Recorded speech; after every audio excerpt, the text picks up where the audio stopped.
The sky split open with fire. The transport ship screamed as it tore through the atmosphere of the desert planet, flames wrapping around its broken hull. Inside, alarms shrieked. Panels sparked. A single human fought against gravity, his hands gripping the harness that cut into his shoulders. His name was Daniel Kane, but in that moment, he was just a man trying to live one more second. With a deafening roar, the ship struck the sand, metal bent like paper. The ground shook. Fire and smoke rose into the endless sky. Then silence. Silence so heavy, it pressed on the chest. Daniel's eyes snapped open.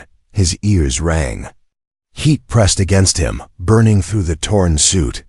He unbuckled, stumbled forward, and dropped onto the sand.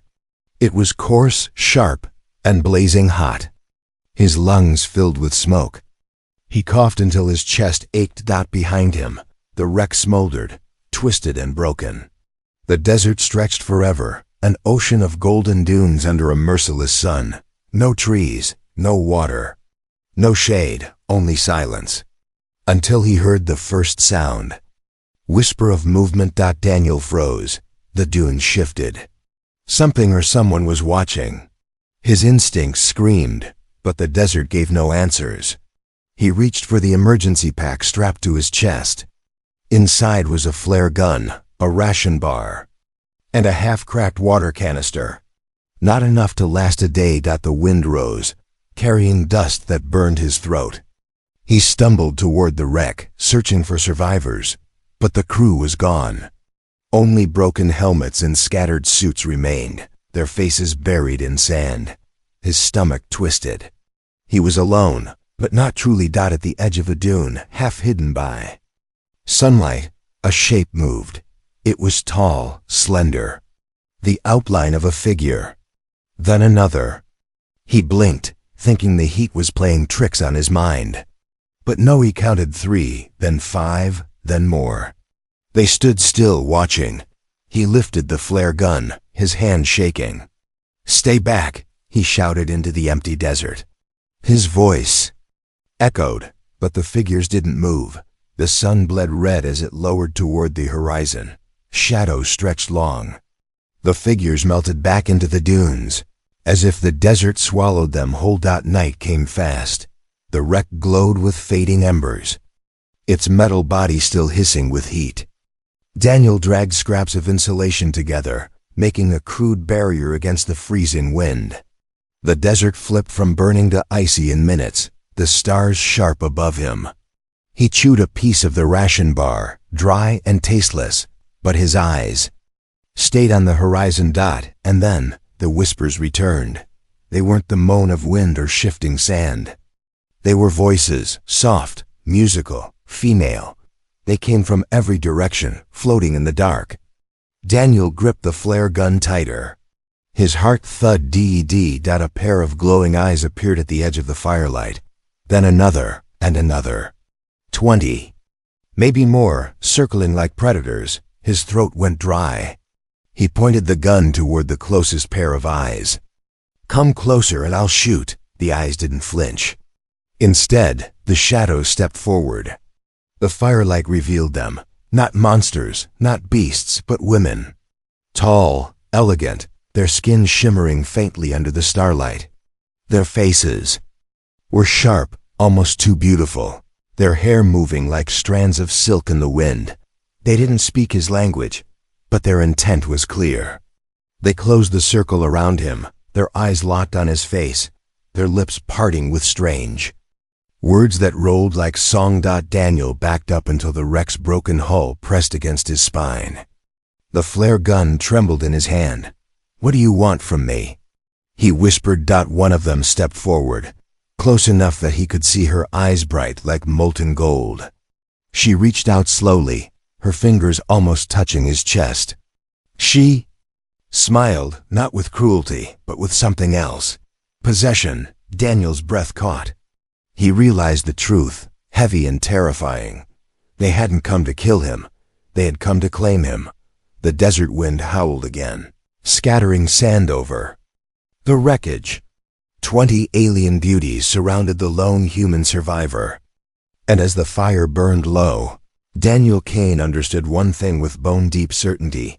His life had not ended in the crash, that had only begun.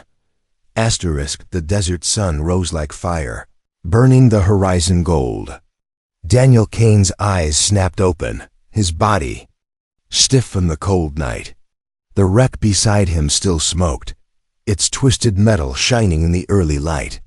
His throat felt like sandpaper. He reached for the cracked water canister, shook it, and listened to the hollow slosh, barely a mouthful left. He drank anyway. The warm liquid did nothing to ease his thirst. The voices from the night still haunted him. He remembered glowing eyes, shimmering figures, whispers like music in a language he could not understand. But when the sun rose, they vanished. No bodies, no footprints. Only endless dunes that stretched beyond sight. Maybe I imagined it, he muttered though. His heart knew better. He staggered to his feet, the sand burning through his boots already. His only hope was to salvage what he could from the wreck before the heat crushed him. As he pulled at a bent panel, the metal screeched, exposing the shattered storage bay. And there, half buried in the sand, he saw them. Footprints. Not human. They were long, delicate, with strange patterns pressed into the sand, like claws or jewelry had marked each step. Dozens of them circled the wreck, leading away into the desert. His stomach twisted. The women from last night were real. They had been close. Too close. Daniel grabbed the flare gun again, his only weapon, and followed the prints. The desert was silent, except for the whisper of shifting sand. Hours passed, the sun climbing higher, punishing him. His skin blistered under the heat. He kept walking because stopping meant death. The footprints were fresh, leading him farther from the wreck, deeper into a land with no end. Then he heard it, a sound soft, melodic.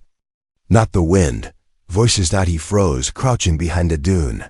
He peeked over the ridge, and what he saw made his chest tighten. A group of them stood in the hollow of a dune. Their bodies gleamed like jewels in the sunlight. Their skin shimmered faintly, reflecting gold and bronze, blending into the desert like mirages.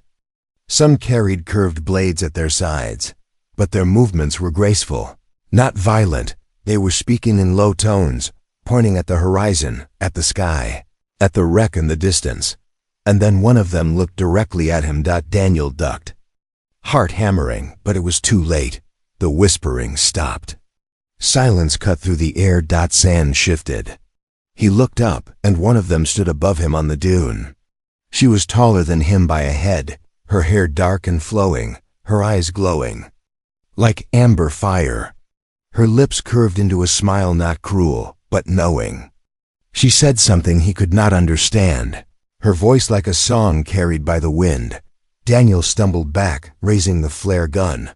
"Don't come closer," he warned, but she did. Behind her, more of them appeared. 10, 15, 20, surrounding him once more, just like the night before. He spun in circles, his weapon trembling in his hand. They didn't attack. Instead, they formed a half circle around him, studying him as if he were rare prey or something more valuable. One woman stepped forward, her silver hair catching the sun. She knelt in the sand, pressed her palm into it, and drew a symbol. It was a circle. Inside the circle, she marked a single dot. Then she pointed at him. Daniel's throat went dry. He didn't understand the meaning, but the intent was clear. They saw him as something important, something central. He shook his head. "I'm just a man, just trying to survive." The silver-haired one tilted her head, her expression unreadable. She said a single word slowly, carefully, as if she wanted him to remember it. "Connor." The others whispered it back, their voices rising like a chant. "Connor, Connor." Daniel's pulse thundered. Whatever the word meant, it was him. They had given him a name. The desert wind picked up, blowing sand across their feet. The women turned, motioning for him to follow. When he didn't move, two of them stepped behind him. gently but firmly pressing their hands on his arms. He was being led, not as a prisoner, not as prey, but as something else entirely. As they moved across the dunes, Daniel's mind raced. Who were these women? Why only women? Why him? And above all, why did their touch not feel hostile, but possessive? The footprints in the sand stretched endlessly ahead, guiding him toward the unknown. And deep inside, Daniel knew one thing. His crash had not stranded him among strangers. It had placed him in the center of something far greater. Something dangerous, something irresistible. The desert stretched forever. Endless waves of golden sand swallowed the horizon, shimmering under the heat. Daniel Kane walked in the middle of the group, his steps heavy, his body aching from thirst. The alien women guided him without words. Sometimes they glanced at him, their glowing eyes studying his every move, but mostly they moved in silence like shadows that belonged to the desert. He counted them again, 20, all women, each one striking in her own way different hair that shimmered like silver, copper, or black silk, skin tones that shifted faintly under the light, glowing as if kissed by starlight. They were warriors, yes, but there was softness too. They walked with confidence, but their glances at him were curious, almost hungry. Daniel's throat was dry. Every few minutes he looked back, hoping to see the smoke of the wreck. It was gone, only sand behind him. His last link to safety had vanished. Ahead, the aliens slowed. The leader, the one with golden eyes, raised her hand. The group stopped at the edge of a canyon hidden between the dunes. Daniel blinked. He hadn't noticed it before. Below lay a hidden oasis surrounded by jagged rocks. Water glimmered faintly at the bottom. Shade covered the pool. For the first time since the crash, hope touched his chest. The women descended with graceful movements, like dancers. Daniel stumbled, sliding in the sand until he reached the cool shadows below. His knees almost gave way. He fell near the waters. Edge and cupped his hands, drinking desperately. The water was sweet, clean. Life poured back into his body. When he lifted his head, they were all staring at him, not just watching, studying. Their eyes burned with intensity, as if every movement he made was important. The golden-eyed leader stepped forward. Slowly, she knelt in front of him. Her face was close now, close enough that he could see the faint patterns across her skin. Glowing softly like constellations, she spoke a word. Connor. Daniel swallowed. What does that mean? Her lips curved in a small smile. She touched her chest with her hand, then pointed at him again. Connor. The others repeated it softly, their voices echoing across the canyon like a chant. Connor, Connor. Daniel's chest tightened. They weren't just giving him a name. They were claiming him. The golden-eyed one reached out, her fingers brushing his cheek. Her touch was warm, gentle, but carried weight. He flinched, but she didn't pull back. Instead, she tilted her head, studying his reaction. One of the others, a tall woman with silver hair, stepped closer. She touched his arm, her nails leaving faint glowing marks on his skin, as if the contact itself carried energy. Another moved behind him, her hand resting lightly on his shoulder. Daniel's pulse raced. He was surrounded again, but this time, not as a stranger in the desert. This time, they were close, too close. I don't understand what you want, he whispered. The golden-eyed woman leaned in. Her voice was soft, melodic, yet firm. She spoke slowly, letting hear each syllable. Though he didn't know the words, he understood the meaning in her eyes. You are ours. Daniel's breath caught. His heart pounded. For a moment, fear tangled with something else, something he didn't want to admit. The way they looked at him wasn't like prey, it was deeper, more primal. Suddenly, a sharp sound cut through the canyon. A low growl echoing off the stone. The women froze, their glowing eyes snapping to the shadows. The golden-eyed leader stood instantly, her blade flashing in her hand. From the dark rocks, shapes emerged. Not human. Not women. Predators. Their bodies were low to the ground, armored with black scales, their jaws lined with teeth.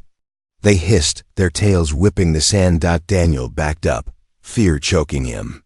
The women surrounded him in a protective circle, their weapons drawn. The silver-haired one hissed words he didn't understand, but her tone was clear. Stay still. The predators lunged. The women moved as one. Blades flashed, sand sprayed, and the canyon filled with the sound of steel against scale. Daniel dropped to his knees, clutching the flare gun, useless compared to their speed. One predator broke through the circle, its jaws snapping toward him. Daniel raised the flare gun and fired. The flare shot into its throat, exploding in a burst of fire. The creature shrieked and collapsed, smoke rising from its mouth. The women turned, stunned.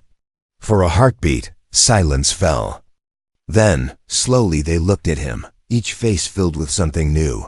Respect. The golden-eyed leader lowered her blade. Her lips curved into a smile, sharp and satisfied. She spoke a single word to the others, pointing at him.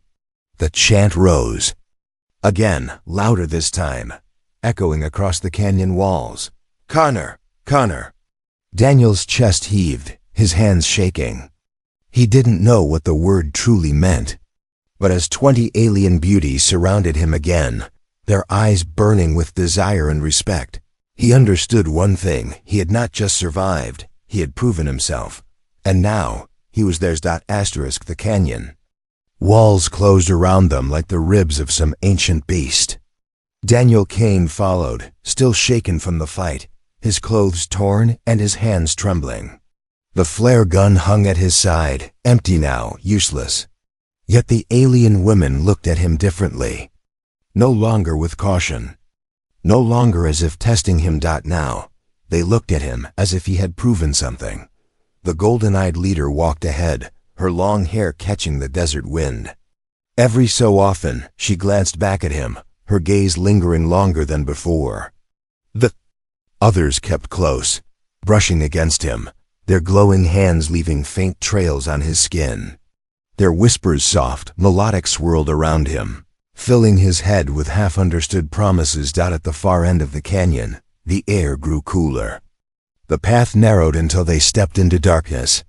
Daniel blinked as his eyes adjusted. Before him stretched a hidden valley, concealed under stone arches.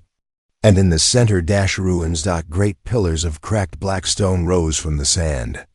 Broken walls, half buried in dunes, carved with symbols that glowed faintly like dying embers. At the heart of the ruins stood a massive structure, part temple, part fortress, its roof shattered, but its presence still commanding. Daniel's chest tightened. This wasn't just survival, this was history. This was civilization. The women moved through the ruins like ghosts returning home. Some knelt and touched the stones. Others whispered words that echoed with reverence. The silver-haired warrior turned to Daniel, her glowing eyes sharp. She pressed her hand against one of the cracked walls, then gestured for him to look closer. Carvings stretched across the stone rows of tall women with glowing eyes, their bodies painted with symbols. At the center of the carving stood a single male figure, smaller, but surrounded by them all. The women's hands reached toward him, offering gifts, weapons, and crowns. Daniel's throat went dry. His finger brushed the carving. That's me? The silver-haired woman said the word again, slowly, firmly. Connor. Behind him, the chant started softly, like the hum of wind. Connor. Connor. Daniel stepped back, shaking his head. No, you're wrong. I'm not a king. I'm not your chosen. I'm just a man, a soldier who crash-landed in the wrong place. The golden-eyed leader approached. She stopped inches from him, her gaze locked to his.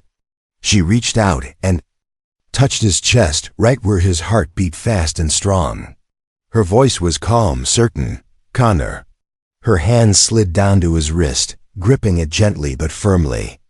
She led him deeper into the ruins. He didn't resist, his legs felt heavy.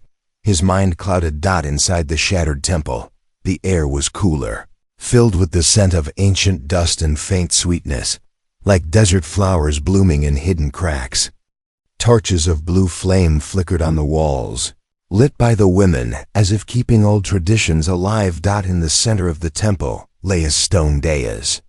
Symbols glowed faintly across its surface. The leader guided him toward it. Daniel stopped short. His voice was rough.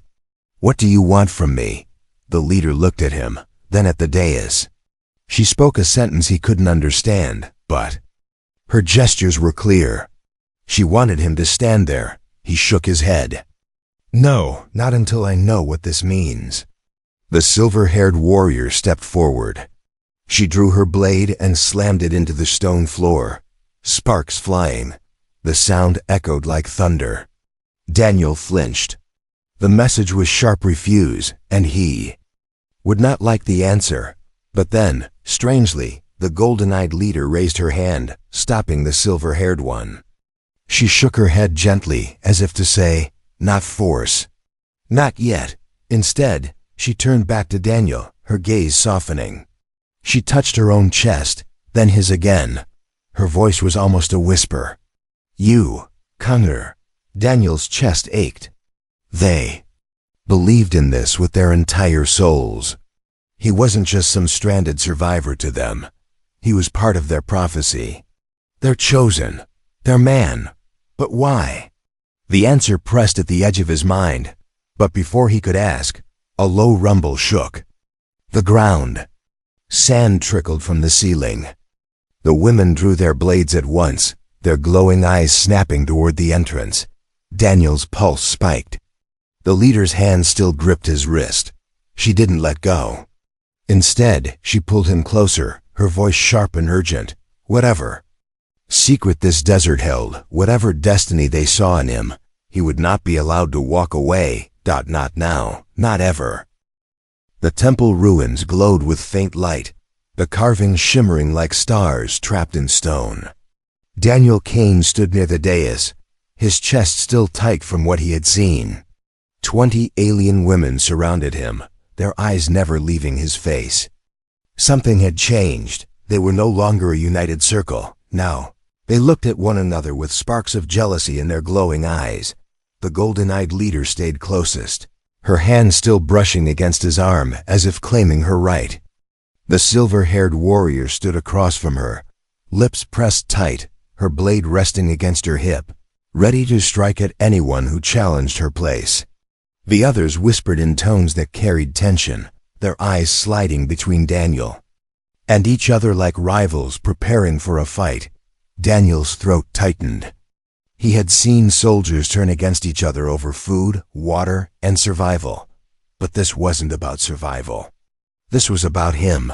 He forced a breath and raised his hands. "Stop. I'm not yours. I didn't ask for this. I'm just trying to live." The golden-eyed woman turned to him, her sharp features softening. She spoke slowly, the word rolling from her lips like a promise. "Connor." The others echoed it, though some said it like a prayer, others like a curse. Daniel's stomach twisted. He had been a soldier all his life, but never had he been looked at like this, not as a man, not as prey, but as something sacred. Something dangerous. The silver-haired warrior suddenly stepped forward. She pressed a hand to his chest, her glowing nails scratching faintly against his shirt. Her eyes burned with intensity, daring the golden-eyed leader to stop her. And for a heartbeat, Daniel thought they would fight over him. But then the ground shook again. A deep, rolling tremor spread through the ruins. Dust fell from the ceiling. The distant sound of a roar echoed through the canyon outside. The women froze, their rivalry forgotten in an instant. The golden-eyed leader barked orders in her melodic tongue, her voice sharp as steel. The women moved swiftly, forming a protective ring around Daniel again. Their blades hummed faintly, glowing symbols running along the edges as if alive. Daniel clenched his fists. What now? From the canyon entrance, shapes poured into the ruins. Not the same predators as before, these were larger, armored in Thick black plates, their jaws dripping with venom. Their eyes glowed faintly green, hunting, hungry. The women attacked without hesitation. Blades clashed with armored claws, sparks lighting the shadows. Daniel ducked as one beast lunged past him, its tail smashing against the stone. The ruins shook with the force. The silver-haired warrior leapt forward, slashing her blade across its throat. Dark blood sprayed, sizzling against the sand. She turned her head just enough to meet Daniel's eyes, showing him the kill was for him. But before she could take pride, another beast burst from the shadows, jaws wide. It barreled toward Daniel. He didn't think he moved. Grabbing a broken spear from the temple floor, he spun and rammed it straight into the creature's open mouth. The beast screeched, crashing to the ground, its body convulsing before going still. Silence fell for a heartbeat. The women turned to him, their glowing eyes wide. Then their expressions shifted, fascination, admiration, and hunger all mixing. At once, the golden-eyed leader stepped closer, her hand brushing his shoulder. She said the word again, this time louder, filled with pride. Connor. The others repeated it, their chant rising, echoing through the ruins like thunder. Connor! Connor! Daniel stood panting, sweat dripping down his face, broken spear shaking in his hand. He had fought for survival before, but never like this. Never with an audience of 20 alien queens watching his every move. The chant grew louder, filling his ears, his chest, his bones. Some of the women knelt before him. Others pressed closer, their glowing hands reaching to touch his arms, his shoulders, even his face. He tried to back away, but there was nowhere to go. They weren't just seeing him as their chosen anymore. They were seeing him as theirs. Daniel's pulse thundered. His mind screamed to resist, to remember who he was: a soldier, a human, a man, stranded on a hostile planet. But his body trembled under their touch, his heart racing with something he couldn't deny. The golden-eyed leader leaned close, her lips almost brushing his ear. Her voice was soft, a whisper only he could hear. You are ours, Connor. Her breath warmed his skin, her words wrapping around him like chains. And for the first time since the crash, Daniel Kane wondered if survival was no longer his greatest challenge. Maybe resisting them would be. The ruins did not sleep long. After the predators' bodies had cooled in the sand, the alien women sharpened their blades and whispered in low, urgent voices. Their glowing eyes flickered like fire in the shadows. Daniel Kane sat against a broken pillar, his hands trembling from exhaustion, but he knew this wasn't over. The ground had shaken too often, the roars had carried too far. Something bigger was coming. The golden-eyed leader moved to his side. She crouched low, her hand resting on his knee, her gaze locked on his face. She spoke in her melodic tongue, sharp and commanding. He didn't know the words, but he understood her meaning. Prepare. Daniel forced a dry laugh. Yeah, I figured.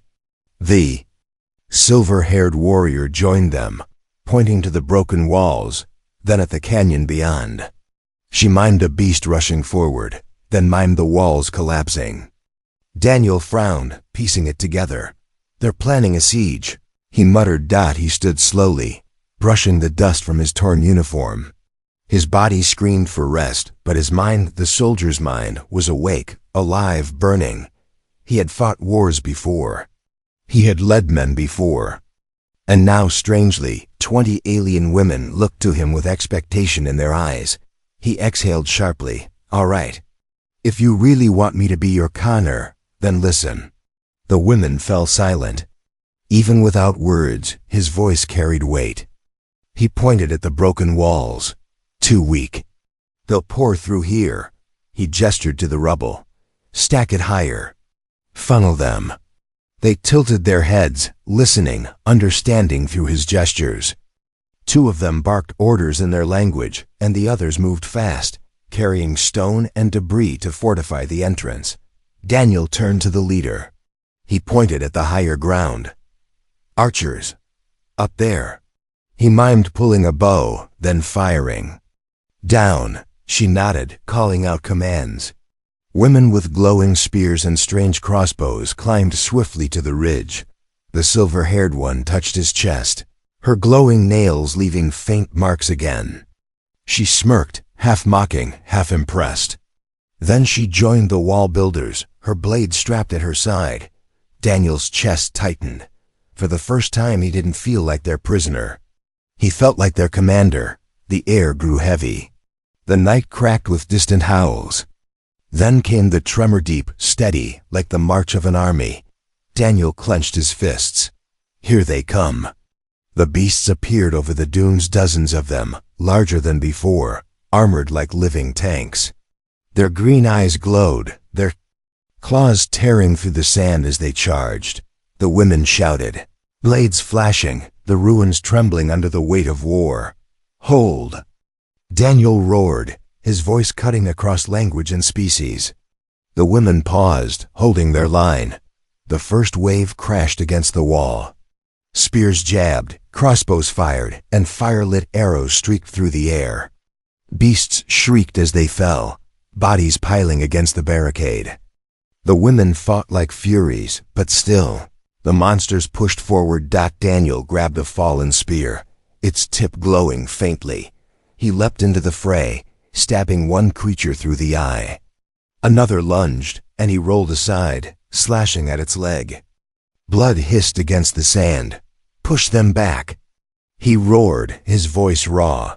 Together. The women heard him, not the words, but the fire. They screamed their own battle cry, surging as one. The wall held, but then, a beast larger than all the rest appeared. Twice the size, armored in thick plates, its jaw dripping acid that burned the sand. It roared, shaking the ruins. The women faltered. Fear flashed in their glowing eyes. Daniel stepped forward, chest heaving.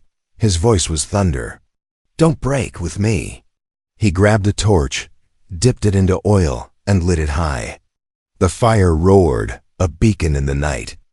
The beast charged straight for him. At the last moment, Daniel hurled the torch into the ruin's cracked ceiling, where oil-soaked cloths had been stored by the women. Flames erupted, raining fire down on the charging beast. It shrieked, thrashing in pain, its armor glowing red-hot. Now! Daniel bellowed. The women leapt as one. Blades pierced, spears struck, arrows sank deep. The monster roared one final time before collapsing, shaking the ground with its death. Silence fell. Only the crackle of flames and the heavy breathing of survivors filled the ruins. Then slowly, the chant began again. Connor, Connor. It spread through the women, their voices rising, echoing across the broken walls. Some dropped to one knee before him. Others touched their blades to their chests in respect. Daniel stood in the center, bloodied, burned, exhausted. His chest heaved with each breath. He had led them. He had saved them. And as the golden-eyed leader stepped close, her face inches. From her whisper cut through the chant, soft and intimate. You are not just Connor. Her glowing eyes burned into his. You are ours. The desert was quiet again. Too quiet. The bodies of the beasts smoked in the ruins, their black blood staining the sand. The air reeked of ash and death. Daniel Kane stood among the alien women, his chest heaving, his body heavy with exhaustion. His hands trembled as he leaned on a broken spear, the last of his strength threatening to give way. And yet, around him, 20 alien beauties stared not at the corpses, not at the ruins, but at him. The chant rose again, softer this time, almost. Reverent. Connor. Connor. Daniel lifted his head, sweat dripping into his eyes. The golden-eyed leader stepped forward, her body glowing faintly in the firelight. She stopped before him, close enough that her warmth pressed against him. Slowly, she reached out, sliding her hand across his cheek. You are ours, she whispered. In her melodic voice, behind her, the others pressed closer. Silver hair, bronze skin, glowing eyes, each woman leaned in, touching him in their own way. A hand on his shoulder, fingers brushing his arm. One knelt at his feet, her head bowed, as though he were a king. Another pressed her forehead against his chest, listening to his heartbeat as if it was sacred. Daniel's throat tightened. He had fought for survival his whole life, on battlefields, in shadows, against men and machines, but never like this. Never against destiny, and never against desire. He tried to step back, but there was nowhere to go. The circle of 20 women had closed around him, their glowing eyes burning with hunger, not the hunger of predators, but something deeper, something primal. The golden-eyed leader lifted his hand and pressed it to her chest, over her heart. It thudded fast and strong, beneath his palm. She leaned closer, her voice a whisper only for him. "You, Connor, chosen." The others echoed the word, their voices like waves crashing in unison. Chosen, chosen. Daniel's mind reeled. He had gone from a crash survivor to prey, from prey to prophecy, from prophecy to leader. Now he was something more. To them, he was not a stranger, not a soldier, not even just a man. He was the center of their world. A warmth spread through his chest. Against his will, he felt it, the strange bond growing stronger. These women had fought beside him, bled beside him, nearly died beside him, and in their eyes, he saw not just ownership, but devotion. For the first time, Daniel asked himself a question he never thought possible. Do I belong to them? Or do they belong to me? Before he could answer, a sound split the silence. A deep hum, low, mechanical, familiar. Daniel froze. The women turned their glowing eyes toward the horizon, their whispers dying instantly. Above the dunes, a shape appeared. In the sky, sleek, metallic, a ship. Not theirs, not human. Something else. The hum grew louder, shaking the ruins. Lights swept across the sand, searching. The women hissed, blades flashing as they prepared for another battle. The golden-eyed leader grabbed Daniel's arm, pulling him close, her eyes burning with fierce protectiveness. Daniel's chest hammered. His thoughts spiraled. Was it rescue, reinforcements, or another enemy, worse than the beasts? The ship descended lower, its engines roaring. Dust and sand whipped across the ruins. The alien women raised their weapons, their chants gone, their bodies tense with rage. But Daniel just stared. Because on the side of the ship, faint but unmistakable, he saw a mark. A mark he knew. Human. His throat went dry. His heart nearly stopped. Humans had come, but were they here to save him? Or to take him away from the only ones who had called him chosen? The golden-eyed leader pressed herself against him, her voice sharp, filled with warning. "You are ours, Connor. No one will take you." The ship's shadow swallowed the ruins. Engines roared. A hatch opened above. Daniel Kane stood caught between two worlds, the human life he had lost, and the alien life that claimed him. And as 20 alien beauties closed tighter around him, ready to fight for their man, Daniel realized his crash was not the end of his story. It was only the beginning.